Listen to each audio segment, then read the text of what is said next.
जय हिंद साथियों, सफलता मिशन के यूट्यूब चैनल में आपका स्वागत है। उम्मीद करते हैं कि आप अच्छे होंगे। दोस्त, अगर आप बिहार दरोगा की बनने की सपना रखे हुए हैं तो उसको जरूर पूरा कर होगा और आप लगन से मेहनत करते रहिए। जैसा कि आपको जैसे दिया जा रहा है, जितना भी चैनल पे दिया जा रहा है, और जो ऑफलाइन के माध्यम से जुड़े हुए हैं वो भी रेगुलर रहें और आप एक दिन बिहार दरोगा जरूर बनिएगा। चलिए दोस्त, आज मैं साइंस का 200 प्लस क्वेश्चन लाया हूँ। तो 200 के लमसम में आपका क्वेश्चन है। इसमें आपको जो है सो बस आप इसको देखते रहिए। बहुत कम ही समय में मैं 200 प्रश्न करने वाला हूं, तो वीडियो को लास्ट तक जरूर देखें। चलिए शुरू करते हैं। पहला क्वेश्चन है, जिस ताप पर कोई द्रव पाकर वाष्प में बदलता है क्या कहलाता है? ये आपका क्वथनांक कहलाता है। इसके बाद दूसरा है, ठोस से द्रव में पदार्थ की अवस्था परिवर्तन को क्या कहते हैं? तो इसको गलन कहते हैं। तीन है, दाब बढ़ने से किसी द्रव की क्वथनांक क्या होगा? तो बढ़ता है। दोस्त, दाब बढ़ने पर किसी भी द्रव का क्वथनांक बढ़ता है और घटने पर घटता है। दाब घटने पर घटता है और बढ़ने पर बढ़ता है। बर्फ का अपने गलनांक पर पिघलना किस प्रक्रम का उदाहरण है? ये आपका समतापी प्रक्रम है। पांच है, कोहरे में कौन सा कोलाइडी तंत्र उपयुक्त होता है? तो ये आपका गैस में द्रव होता है। छह है, पायस किस प्रकार का कोलाइड है? तो ये आपका द्रव का है, दर में द्रव का है। पायस जो है सो आपका किस प्रकार का कोलाइड है? दर में द्रव का है। जिस प्रकार से अगर ले सकते हैं तो दूध आप ले लीजिए। इसके बाद आगे है, दिए हुए ताप पर गैस का एक निश्चित मात्रा के लिए दाब घनत्व मान नियत रहता है। यह निष्कर्ष किसका है? तो यह आपका बॉयल का नियम है। आगे है, समान ताप एवं दाब पर गैसों के समान आयतन में अणुओं की संख्या समान होती है। यह नियम किस वैज्ञानिक का है? तो यह आपका एवोगाड्रो का नियम है। यानी कि आपका इसका एवोगाड्रो इसका आंसर होगा। 9 है, आदर्श गैस की ऊर्जा उसकी किस स्थिति पर आधारित होती है? तो ये तापमान पर आधारित होती है। आदर्श गैसों की ऊर्जा उसकी किस स्थिति पर आधारित होती है? तो ये आपका तापमान पर। 10 है, परम ताप किस नियम का परिणाम है? तो ये आपका चार्ल्स नियम का है। परम ताप किसका है नियम है? तो ये आपका चार्ल्स का नियम है।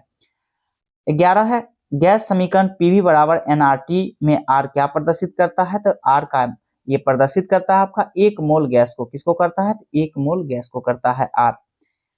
12 है, आदर्श गैस की ऊर्जा निर्भर करती है। तो ये आपका मोलों पर करती है। किस पर करती है? मोल पे करती है। 13 है, द्रव में गैस में पदार्थ की अवस्था परिवर्तन को क्या कहते हैं? तो वाष्पीकरण कहते हैं। द्रव से गैस में पदार्थ की अवस्था परिवर्तन को हम वाष्पीकरण कहते हैं। आगे है, द्रव से ठोस में पदार्थ की अवस्था परिवर्तन को क्या कहते हैं? तो ये आपका जमना कहते हैं। क्या कहते हैं? तो जमना कहते हैं। इसके बाद है, जिस प्रकार से हम देखेंगे कोई द्रव है यानी कि कोई वाटर है, उसको अगर ठोस में बदल बर्फ में के रूप में बदल जा रहा है तो उसको क्या कहेंगे? तो इसको आपको जमना कहेंगे। 15 है, गैस से द्रव में पदार्थ की अवस्था परिवर्तन को क्या कहते हैं? तो ये आप संघनन कहते हैं। यानी गैस से द्रव अगर आ गया तो उसको संघनन बोलेंगे। फिर है, ठोस से गैस में पदार्थ की अवस्था परिवर्तन को क्या कहते हैं? तो ये आपका उर्ध्वपातन कहते हैं। आगे है, गैस से ठोस में पदार्थ की अवस्था परिवर्तन को क्या कहते हैं? तो ये उर्ध्वपातन उत्क्रमण कहते हैं। जिस प्रकार से हम कपूर ले सकते हैं। 18 है, पदार्थ की अवस्थाएं किसके द्वारा तय होती है? तो ये आपका दाब एवं तापमान पे तय होती है। यानी पदार्थ की अवस्था किस रूप में तय किया जाता है? तो आपका दाब एवं ताप में किया जाता है। आगे है दोस्त, इसमें हम 200 क्वेश्चन जो लिए हैं, मोस्ट इंपोर्टेंट क्वेश्चन है। आप इस वीडियो को शुरू से लास्ट तक जरूर देखने का प्रयास करें। ये आपको एग्जाम के पॉइंट ऑफ व्यू से बहुत ही लाभ होगा। आगे है, ठोस का तापमान बढ़ने पर उसके कणों की गतिज ऊर्जा क्या होती है और कण अधिक तेजी से कंपन करने लगते हैं? तो इसका इसमें आंसर ही दिया हुआ है। 20 है, किसके द्वारा प्रदत्त ऊर्जा कणों के बीच के आकर्षण बल प्रभावहीन कर देता है और गण स्वतंत्र होकर गति करने लगते हैं? इसका आंसर आपका हो जाएगा उष्मा। क्या होगा? तो इसका आंसर उष्मा हो जाएगा। आगे है, जिस तापमान पर ठोस कर द्रव में बन जाता है उसको क्या कहते हैं? तो इसको आप ऊपर में पढ़े हैं कि गलनांक कहते हैं। आगे है, वायुमंडल दाब पर वह तापमान जिस पर द्रव उबलने लगता है उसको क्या कहते हैं? तो ये आप क्वथनांक कहते हैं। एलपीजी सिलेंडर में पेट्रोलियम गैस को अत्यधिक दाब पर किस द्रव अवस्था में रखा जाता है? तो इसको संपीड़ित के रूप में रखा जाता है। किस प्रकार से? संपीड़ित के रूप में रखा जाता है।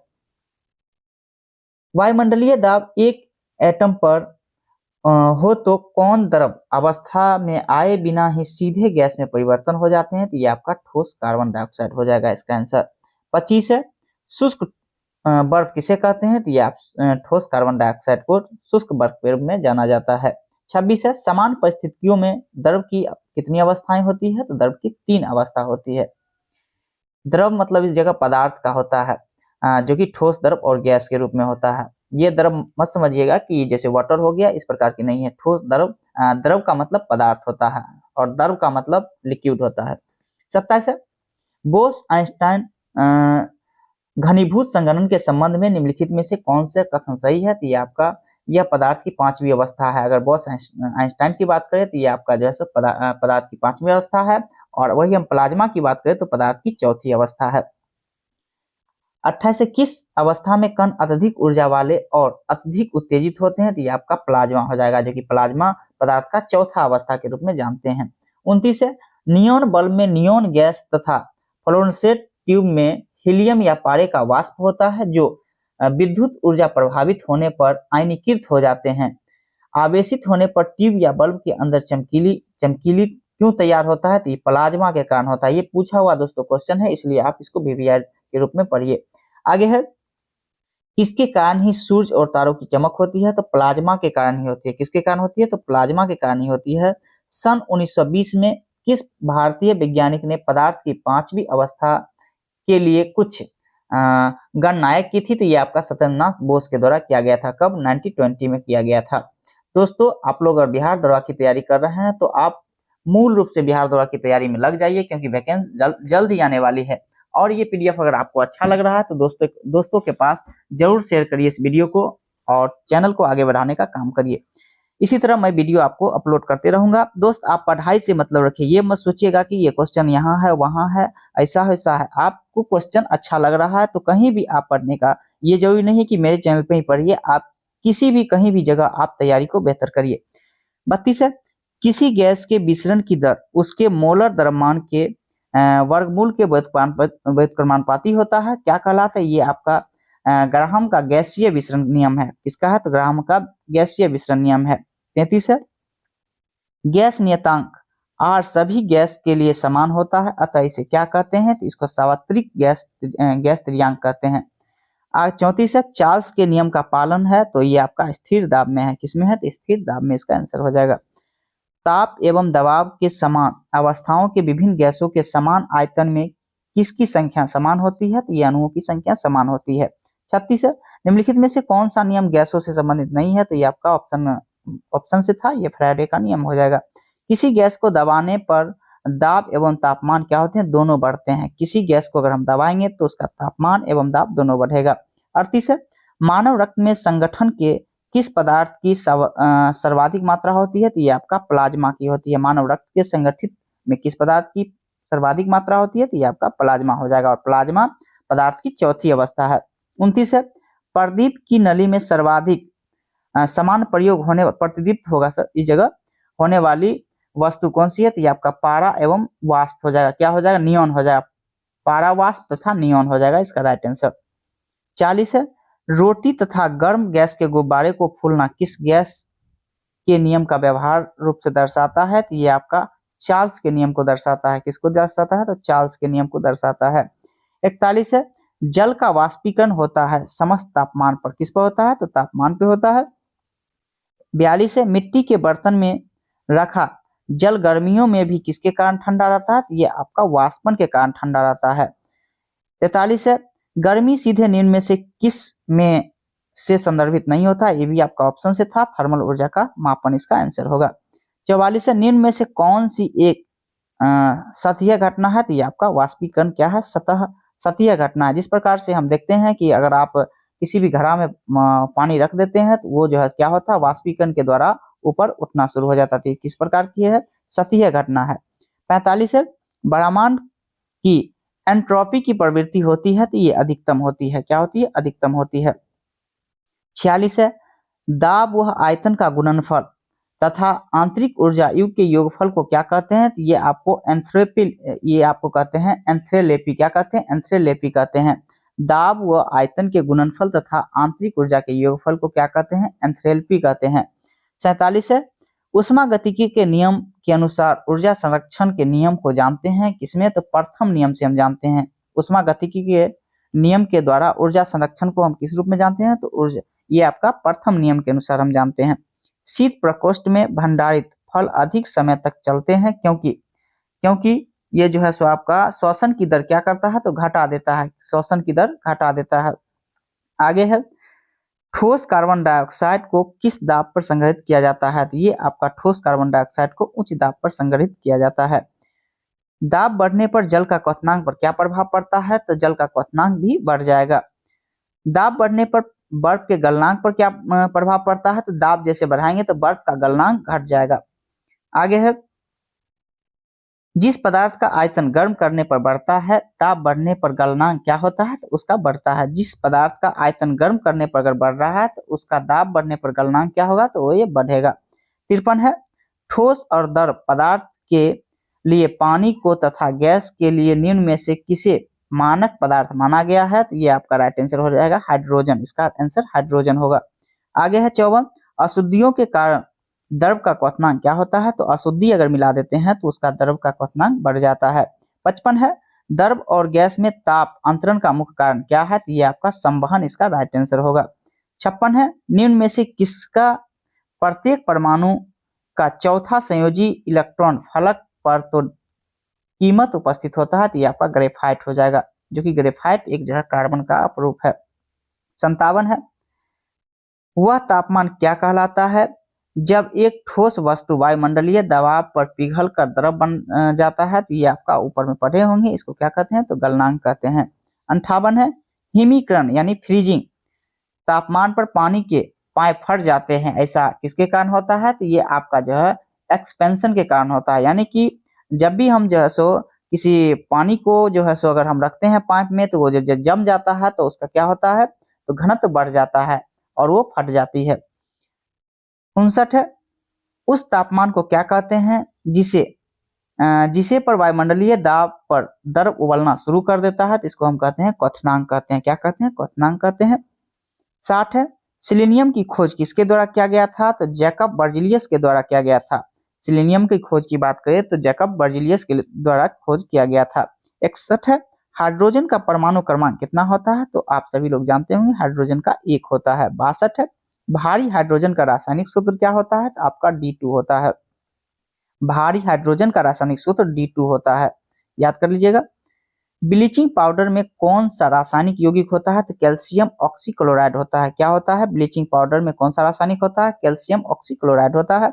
64 है पदार्थ का वह सबसे छोटा कण जिसमें स्वतंत्र अस्तित्व है वो क्या कहते हैं, तो इसको अणु कहते हैं। क्या कहते हैं, अणु कहते हैं। 65 है एक परमाणु के केंद्र का धनावेशित हिस्सा क्या कहलाता है, तो आपका न्यूक्लियस कहलाता है। एक परमाणु के केंद्र की धनावेशित हिस्सा क्या कहलाता है, न्यूक्लियस कहलाता है। 66 है परमाणुवीय नाभिक की खोज किसके द्वारा किया गया था, तो ये आपका रदरफोर्ड के द्वारा किया गया था, रदरफोर्ड के द्वारा किया गया था। 67 है किसने पता लगाया कि बेरिलियम तथा अन्य परमाणुओं पर यदि तीव्र गति वाले कण की बम वर्षा की जाए तब उसमें से विद्युत उदासीन कर निकलते हैं जिन्हें न्यूट्रॉन कहते हैं, तो ये चैडविक के द्वारा खोजा गया था। किसके द्वारा, तो जेम्स चैडविक के द्वारा। और न्यूट्रॉन की खोज किसने किया था, तो जेम्स चैडविक के द्वारा ही खोजा गया था। ध्वनि के लघुत्तम कण कौन सा है जो क्रिस्टल बीमा के कंपन में पाया जाता है, तो ये आपका फोनॉन होगा, यानी कि ये आपका फोटोन होना चाहिए, फोनॉन नहीं फोटोन होना चाहिए। आगे है 69 है पदार्थ का मूल कण कौन सा है जिसमें अधिकांश पदार्थ बने हैं वे मिलकर हेड्रॉन बनाते हैं, तो ये आपका क्वार्क, इसका राइट आंसर हो जाएगा। पदार्थ का मूल कण कौन सा है जिसमें अधिकांश पदार्थ बने हैं वे मिलकर हेड्रॉन बनाते हैं, तो ये आपका क्वार्क, इसका राइट आंसर होगा। 70 है निम्नलिखित में से किसमें ऋणात्मक आवेशक होता है, तो ये आपका बीटा में ऋणात्मक आवेश होता है। और आयनन किसमें होता है, तो अल्फा में सबसे ज्यादा आयनन होता है। 71 है परमाणु जिसमें प्रोटॉन की संख्या समान परंतु न्यूट्रॉन की संख्या भिन्न भिन्न होती है क्या कहलाती है, तो ये आपका समस्थानिक कहलाती है। क्या कहलाती है, समस्थानिक। 72 है एक ही तत्व के परमाणु जिनकी परमाणु संख्या समान किंतु द्रव्यमान संख्या भिन्न भिन्न होती है वह क्या कहलाती है, तो ये भी आपका ये क्या कहलाती है, तो ये आपका समस्थानिक कहलाती है। एक ही तत्व की परमाणु संख्या, हाँ सही है। इसके बाद है किसी परमाणु नाभिक का आइसोटोप वह नाभिक है जिसमें प्रोटॉन की संख्या वही होती है परंतु न्यूट्रॉन की संख्या भिन्न भिन्न होती है। यानी आइसोटोप की बात करें तो प्रोटॉन की संख्या वही होगी और परंतु न्यूट्रॉन की संख्या अलग अलग होगी। 74 है किस उपकरण के द्वारा नाभिकीय विकिरण में उत्सर्जनों का पता लगाया जाता है? तो गाइडर काउंटर। किसके द्वारा लगाया जाता है? तो गाइडर काउंटर के द्वारा लगाया जाता है। दोस्त, अगर वीडियो अच्छा लग रहा है तो दोस्तों के पास जरूर शेयर करिए और इसके बाद लाइक एवं सब्सक्राइब जरूर कीजिए। 75 है, भौतिक परिवर्तन का एक उदाहरण है। तो भौतिक परिवर्तन में आपका पानी का चीनी में घोलना, यानी कि भौतिक परिवर्तन वो परिवर्तन होता है जो कि आप एक रूप से दूसरे रूप में बदल लिए हैं, लेकिन पुनः आप उस अवस्था में लाना चाहते हैं तो वो आ सकती है। लेकिन अगर रासायनिक अभिक्रिया की बात करें, रासायनिक परिवर्तन की बात करें, तो आप दूसरे टर्म में अगर बदल दिए हैं तो वो फिर पुनः उस अवस्था में, यानी पहले वाले अवस्था में वो कभी नहीं आ पाएगा। तो उसको रासायनिक अभिक्रिया कहते हैं या परिवर्तन कहते हैं। और भौतिक परिवर्तन की बात करें तो वो आप जो है एक रूप से दूसरे रूप में बदल सकते हैं, पुनः उस रूप में भी आप ला सकते हैं। 76 है, निम्न में से कौन सा रासायनिक परिवर्तन का उदाहरण है? तो ये आपका ऑप्शन से भी आप पकड़ सकते हैं। तो अभी हम बोले रासायनिक परिवर्तन, यानी एक बार आप दूसरे रूप में चेंज कर दिए तो वो पुनः उस अवस्था में आप नहीं ला सकते हैं। सब्जियों के पकाने पर उसका मुलायम हो जाना, जब आप सब्जी को पका दीजिएगा तो वो फिर आप सोचेगा जो हम उस रूप में लाएं तो वो नहीं आ पाएगा। ये वही आपका रासायनिक अभिक्रिया होती है या परिवर्तन होता है। आपका 77 है, अशुद्धियों के कारण द्रव का क्वथनांक क्या होता है? तो आपका अशुद्धि के कारण द्रव का क्वथनांक बढ़ जाता है। 78 है, कोहरे में निम्नलिखित में से कौन सा कोलाइडी तंत्र अभिव्यक्ति होता है? तो ये आपका गैस में द्रव क्या होगा? तो इसका राइट आंसर हो जाएगा गैस में द्रव होगा। 79 है, तीसरे और चौथे समूह के ऑक्साइड का समान गुणधर्म क्या है? तो बेसिक एवं एसिडिक है। क्या है? तो बेसिक एक बेस है और एक एसिड है, यानी तीसरे में बेस है और चौथे में एसिड है। 80 है, धरती की सतह पर ऑक्सीजन के बाद सबसे अधिक उपलब्ध मूल तत्व सिलिकॉन है।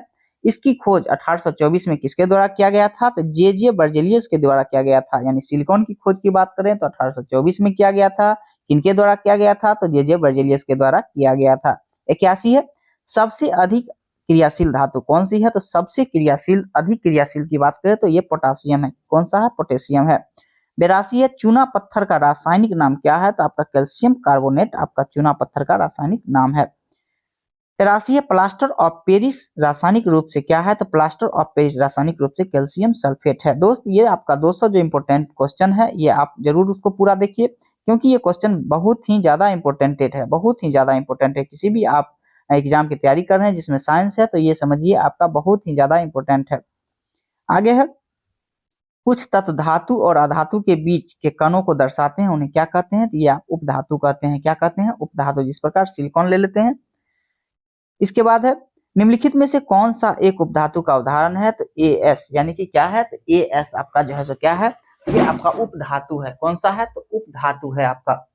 इसके बाद अगर हम बात करें तो एस का, अगर हम बात करें तो क्या हो जाता है? तो आर्सेनिक हो जाता है।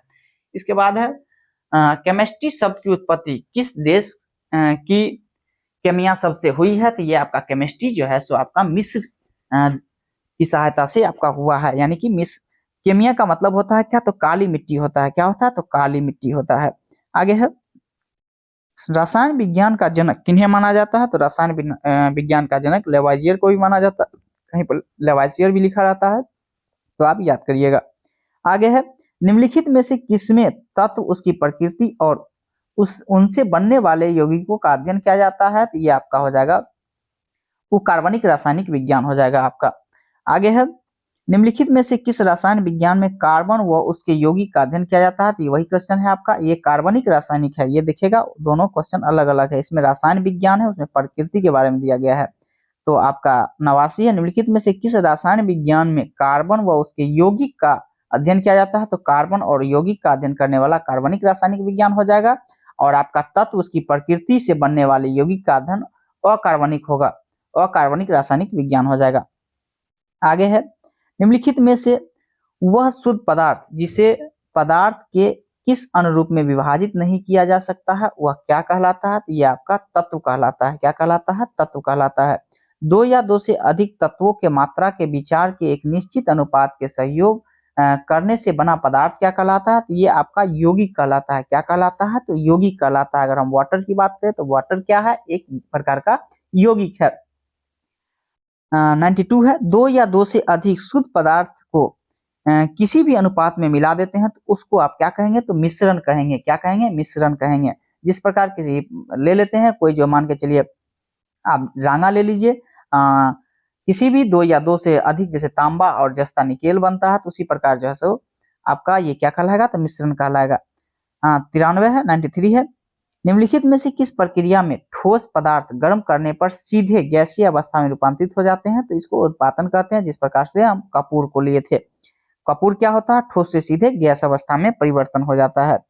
94 है, ब्रह्मांड में कुछ जिसका द्रव्यमान है और जो स्थिर स्थान घेरता है वह क्या कहलाता है, तो द्रव कहलाता है। यानी द्रव का मतलब यहाँ लिखा हुआ है पदार्थ, क्या है, तो पदार्थ है। 95 है, द्रव की अवस्था जिसमें उसका एक निश्चित आकार, स्पष्ट सीमाएं तथा स्थिर आयतन यानी नग्न संपीड़ित होती है, क्या कहलाती है, तो ये आपका ठोस अवस्था कहलाती है। क्या कहलाती है, ठोस अवस्था कहलाती है। आगे है 96 है, ठोस अवस्था में द्रव के कण आपस में निकट होते हैं, जिसके कारण क्या होता है, तो ये आपका उच्च घनत्व होता है। 97 है, द्रव की वह अवस्था जिसमें आयतन तो निश्चित होता है परंतु आकार निश्चित नहीं होता है, क्या कहलाता है, तो ये आपका द्रव अवस्था कहलाता है। 98 है, समांतर द्रव का घनत्व ठोसों से क्या होता है, तो ये आपका कम होता है। समांतर द्रव का घनत्व ठोस से क्या होता है, तो ये आपका कम होता है। आगे है एक कोलाइड जिसमें कोलाइड विलयन होता है, तो द्रव में द्रव हो जाएगा इसका आंसर।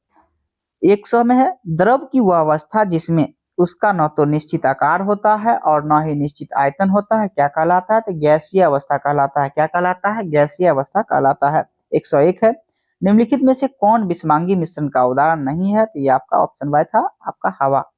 आगे है निम्नलिखित में से 102 है, निम्न में से कौन दो या दो से अधिक पदार्थों की समांगी मिश्रण है, तो क्या कहलाता है, तो ये आपका विलयन कहलाता है।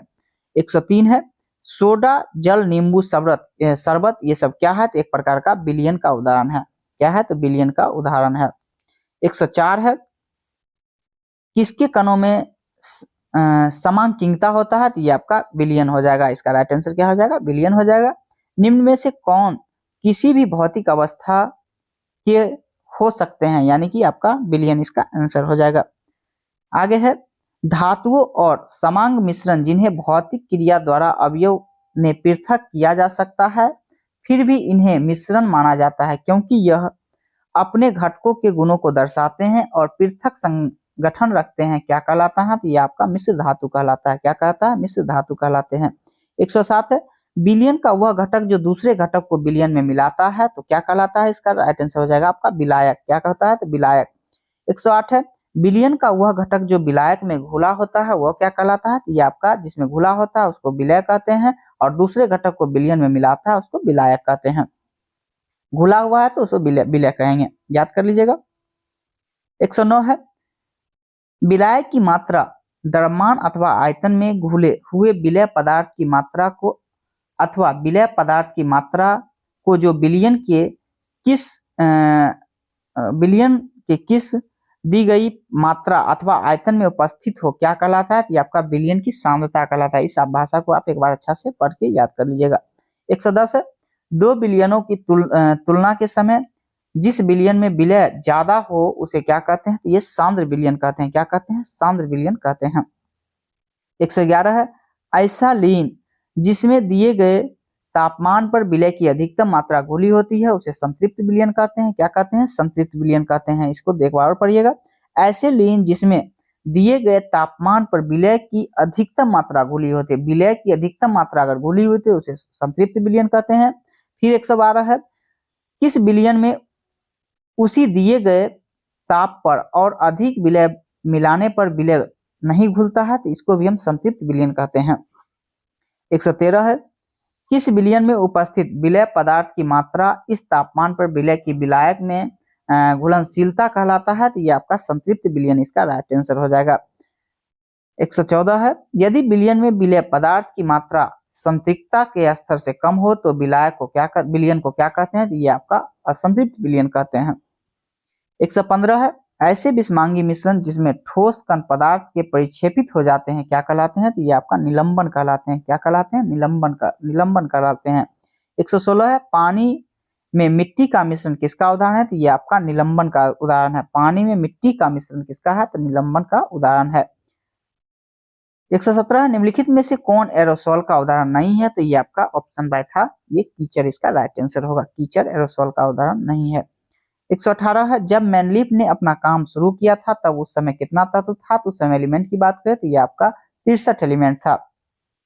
119 है, निम्नलिखित तत्वों में कौन सर्वाधिक यौगिक निर्माण करता है, तो ये आपका कार्बन हो जाएगा। कौन सा सर्वाधिक यौगिक निर्माण करता है, तो ये इसका कार्बन आंसर हो जाएगा। 120 है, विटामिन क्या होते हैं, तो ये आपका कार्बनिक यौगिक होते हैं। कार्बनिक अकार्बनिक में अगर बोलना है तो ये आपका कार्बनिक यौगिक होते हैं विटामिन।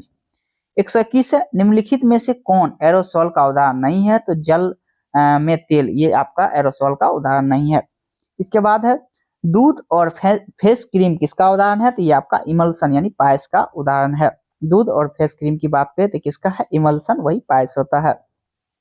127 है, निम्न में से कौन समांगी मिश्रण है, तो ये आपका सोडा जल इसका राइट आंसर हो जाएगा।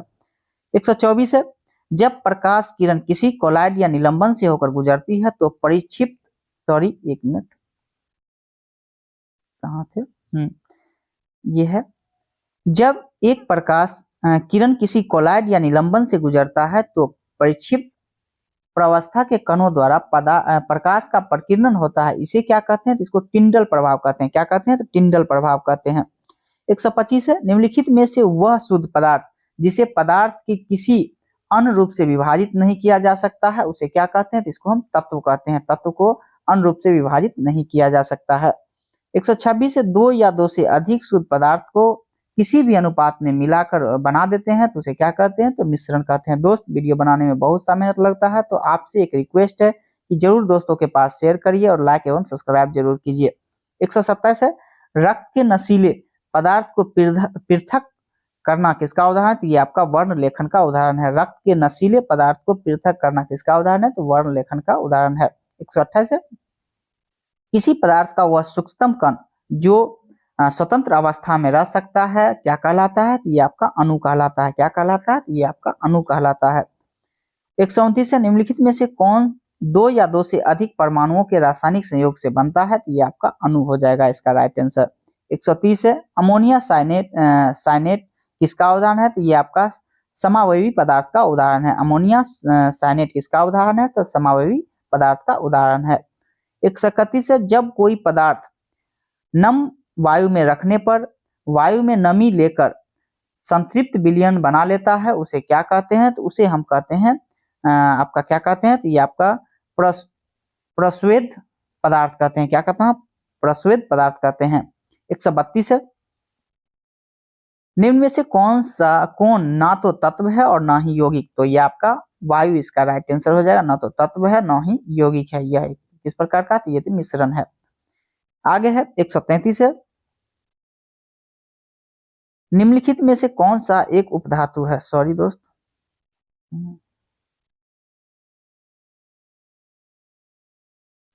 आगे था, निम्नलिखित में से कौन सा कोलाइडी का उदाहरण नहीं है, ये आपका पानी हो जाएगा। ये तो हो गया था आपका, एक सेकंड दोस्तों, यहाँ से होगा, विलयन में जो पदार्थ अधिक मात्रा में रहता है उसे क्या कहते हैं, तो विलायक कहते हैं। उसे क्या कहते हैं, तो आप विलायक कहते हैं।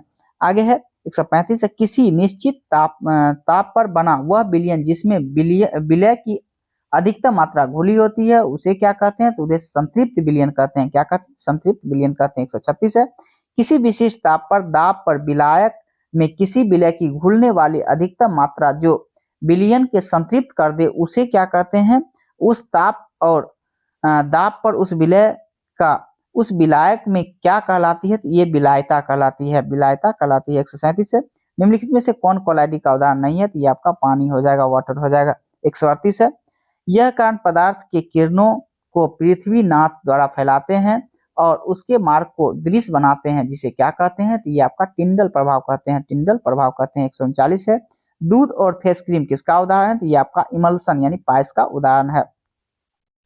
आगे है सोडा वाटर किस प्रकार का मिश्रण है, तो ये आपका फोम हो जाएगा। 142 है, घने जंगल के आच्छादन में सूर्य किरण से गुजरने पर किस प्रभाव को देखा जा सकता है, तो ये आपका टिंडल प्रभाव इसका राइट आंसर हो जाएगा। 143 है, जब किसी अन्य द्रव की अपेक्षा अधिक पदार्थ को घोल सकता है क्योंकि इसकी प्रकृति द्विध्रुवीय है। किस प्रकार की है, तो द्विध्रुवीय है इसकी प्रकृति।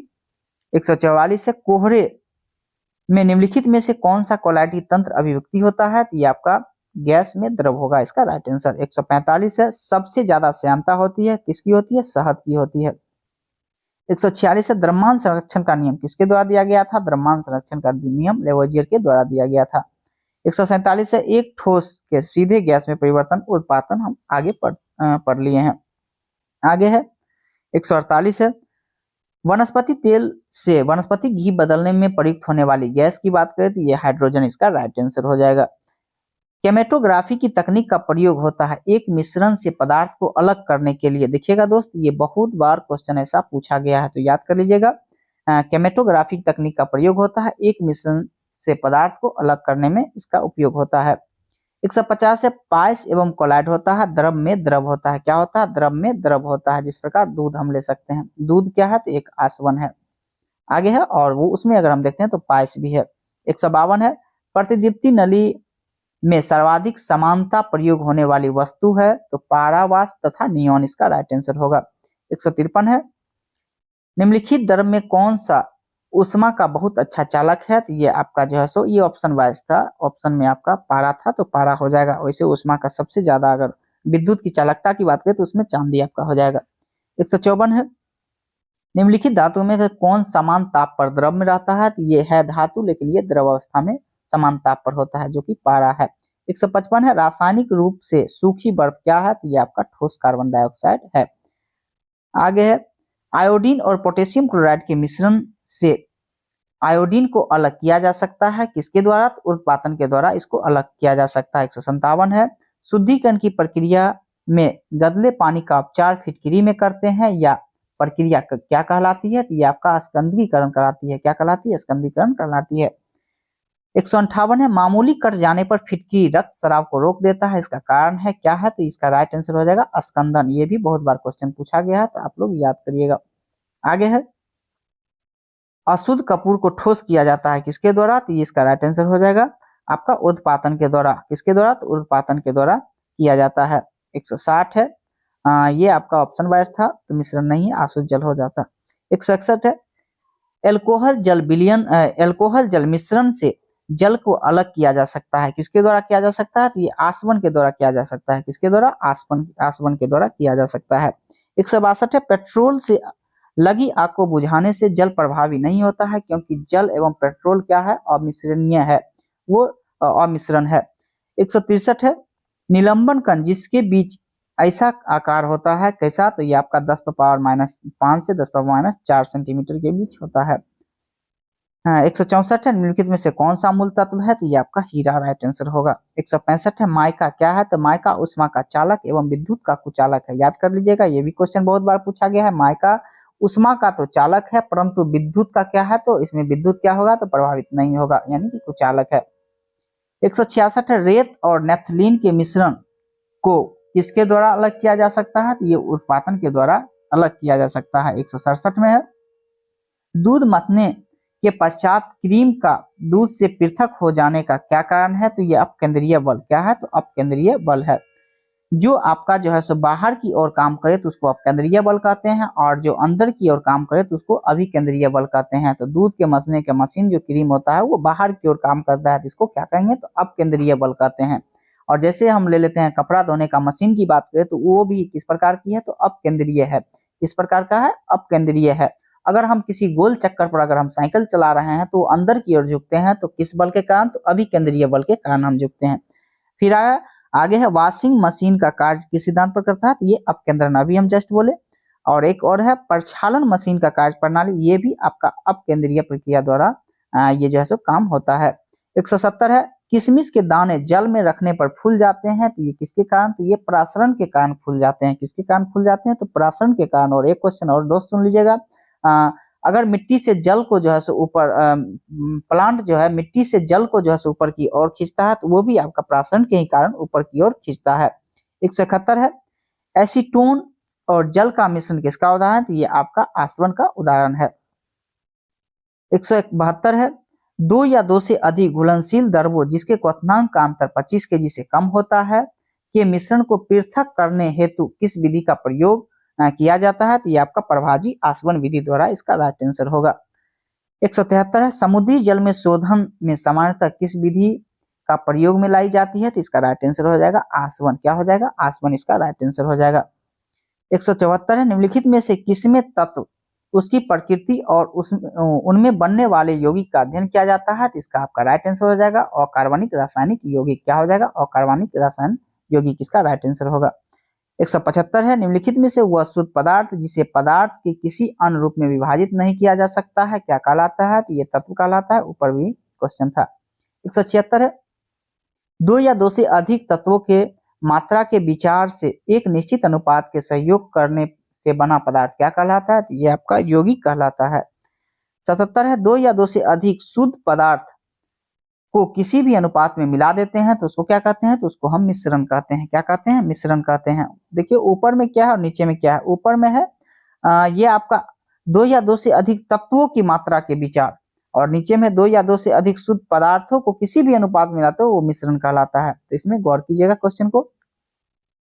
इसके बाद है निम्नलिखित में से किस प्रक्रिया में ठोस पदार्थ गर्म करने पर सीधे गैसीय अवस्था में, तो ये आपका उत्पादन यानी कर्पूर हो जाएगा इसका राइट आंसर।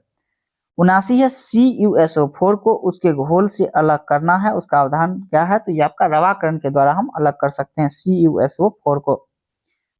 180 है किसी द्रव को उसके आसवन में बदलकर उसे ठंडा कर पुनः द्रव अवस्था में लाने की प्रक्रिया को क्या कहा जाता है, तो ये आपका आसवन कहते हैं। क्या कहते हैं? आसवन कहते हैं।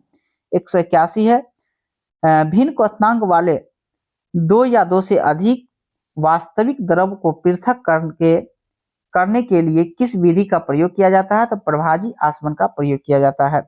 182 है निम्नलिखित में से किस विधि द्वारा पेट्रोल से पेट्रोल, डीजल, केरोसिन आदि पृथक्करण किया जाता है, तो ये आपका प्रभाजी आसवन राइट आंसर होगा। 183 है निम्नलिखित में से किस विधि का प्रयोग कर उसे विलय पदार्थ का पृथक करने के लिए किया जाता है जो एक ही तरह के विलायक में घुले होते हैं, तो ये वर्ण लेखन इसका राइट आंसर हो जाएगा। 184 है डाई में रंगों का पृथक करना किसका उदाहरण है, तो ये आपका वर्ण लेखन का उदाहरण है। किसका है? वर्ण लेखन का उदाहरण है। 185 है रक्त में नशीले पदार्थ का पृथक करना किसका उदाहरण है, तो ये भी आपका वर्ण लेखन का उदाहरण है। रक्त में नशीले पदार्थ का अलग करना यानी पृथक करना किसका है, तो ये आपका वर्ण लेखन का है। 186 है तापमान अचर रहते हुए किसी शुष्क गैस का दिए गए द्रव्यमान का आयतन उसके दाब के व्युत्क्रमणपाती होता है, इसे क्या कहा जाता है, इसे बॉयल का नियम कहा जाता है। कौन सा नियम कहते हैं? बॉयल का नियम कहते हैं। 187 है एक घोल जिसका कोलाइड विलयन द्रव में द्रव होता है। क्या होता है? द्रव में द्रव। कोलाइड विलयन के साथ द्रव में द्रव। 188 है स्थिर ताप किसी गैस का आयतन कम करने पर उसका दाब क्या होता है, तो बढ़ जाता है। स्थिर ताप किसी गैस का आयतन कम करने पर उसका दाब क्या होता है, तो बढ़ जाता है। 189 है समान ताप और दाब पर गैसों की समान आयतन एवं अणुओं की संख्या समान होती है, यह किस नियम के अनुसार होता है, तो परिकल्पना, ये जो है सो एवोगाड्रो की परिकल्पना के नियम के अनुसार होता है। आगे है निम्नलिखित में से कौन सा नियम गैसों से संबंधित नहीं है, तो ये आपका ऑप्शन से था फैराडे का नियम हो जाएगा। 191 है स्थिर ताप पर गैसों का नियम मात्रा का आयतन उसके दाब के व्युत्क्रमणपाती होता है, क्या कहलाता है, तो बॉयल का नियम कहलाता है। 192 है स्थिरता पर किसी गैस की नियत मात्रा के आयतन उसके परम ताप के सीधे अनुपाती होता है, उसे क्या कहते हैं, तो ये आपका चार्ल्स का नियम कहते हैं। क्या कहते हैं, तो चार्ल्स का नियम कहते हैं। 193 है समान ताप व दाब पर विभिन्न गैसों के 1 ग्राम अणु की आयतन कितना लीटर होता है, तो 22.4 लीटर होता है। 194 है आदर्श गैस की ऊर्जा किस पर निर्भर करती है, तो मोल की संख्या पर करती है। आदर्श गैस की ऊर्जा किस पर निर्भर करती है, तो मोल की संख्या पर करती है। स्थिर आयतन पर किसी निश्चित मात्रा वाली गैस के दाब उसके परत ताप के समानुपातिक होता है, वह क्या कहलाता है, तो गे-लुसांग का नियम कहलाता है। कौन सा? गे-लुसांग का नियम कहलाता है। आगे है 1 मोल का मान कितना है? 1 मोल का मान आपका होता है 6.022 गुने 10⁻23 होता है। कितना होता है? 6.022 गुने 10⁻23 होता है। 197 है 1 मोल अणुओं की संख्या 6.023 गुने 10⁻23 निर्धारित की गई है, इसे क्या कहते हैं, तो ये एवोगाड्रो का नियम कहते हैं। 198 है एसटीपी पर आदर्श गैस का मोलर आयतन कितना होता है? 22.7 लीटर मोल होता है। इसके बाद है 199 है, जिस तक माल पर किसी गैस का आयतन शून्य होता है, जिस ताप होना चाहिए उसे क्या कहते हैं? तो परम शून्य तापमान कहते हैं। इस जगह जो है सो ताप कर लीजिएगा। सीधा 200 है, निम्नलिखित में से कौन सा नियम गैस से संबंधित नहीं है? तो ये आपका जूल का नियम गैस से संबंधित नहीं है। ये किससे है? तो ताप से है।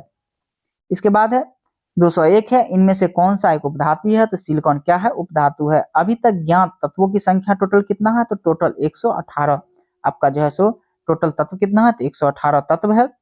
इसके बाद है प्राकृतिक तत्व की संख्या टोटल कितना है? तो प्रकृति आपका जो है सो 98 वो टोटल तत्व है। और मानव निर्मित की बात करें तो मानव निर्मित तत्वों की संख्या 20 है।